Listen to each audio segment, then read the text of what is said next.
Take our lead, let's help you make your mark. Our goal is your satisfaction. Let us show you the way. Wii Remote not working correctly, no lights appear at all. Replace the batteries in the Wii Remote with a fresh set. Once the batteries have been replaced, press any button on the Wii Remote to see if any lights appear. Verify that your Wii Remote is functioning properly.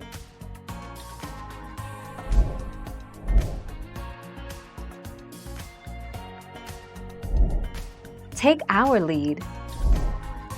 A fresh set of alkaline batteries should last, depending on amount and type of use, up to 30 hours. This can vary greatly based on certain factors such as Wii Remote speaker volume, rumble, battery quality and age, and the type of game being played.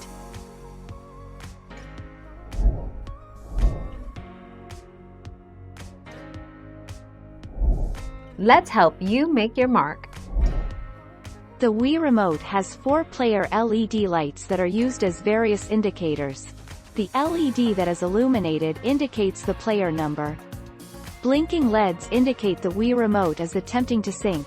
When the player LEDs are blinking, they will indicate the battery level. Thank you for watching. Please subscribe and hit the bell notification.